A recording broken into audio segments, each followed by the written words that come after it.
I don't understand that. Do you think there were stay-at-home dads back in the hunting days? Hey, wife, honey, go hunt. I'll stay with the kids. Stay home and, what is that? Does that make sense? So we need to bring back men again. Yes? Bring back men again. And this is why when you're around alpha males and you're here long enough, we're going to remind you that that's all that fear you have is freaking BS. You don't got to be. What are you scared of?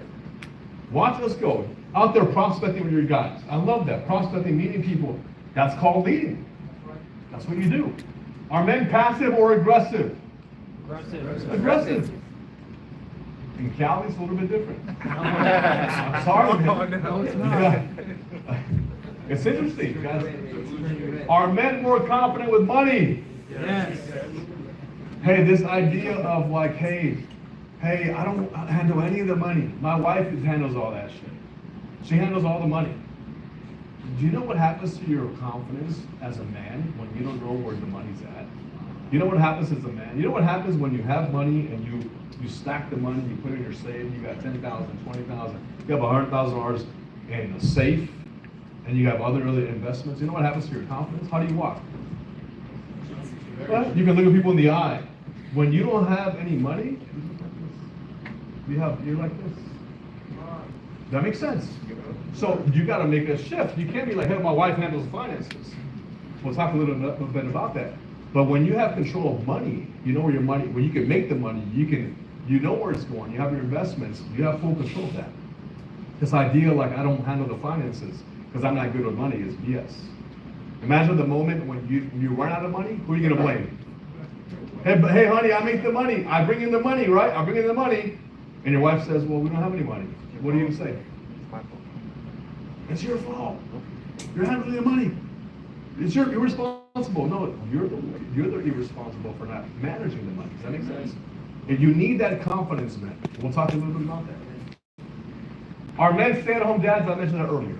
Some of them. Okay? If you're one in here, you guys, no offense, it's just you're gonna lack some confidence.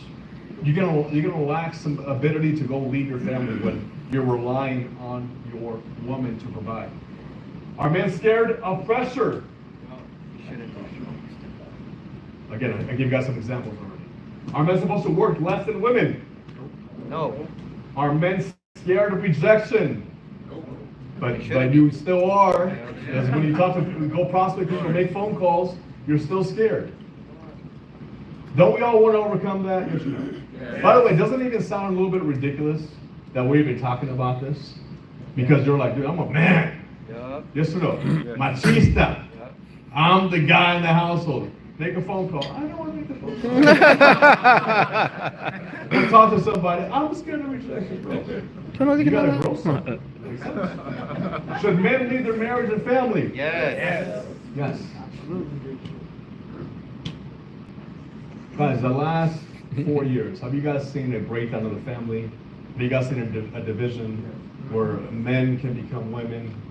BS. Have you seen how they want to take our kids away?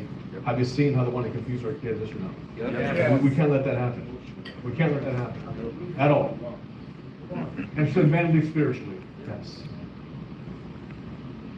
Now, can we all improve? Yes or no, man? Yes. I'm just giving you guys some reminders that if we just improve in those areas, guys, it's not about the money you're making right now.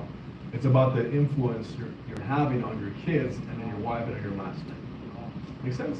It's about your last name. I don't know about you, but if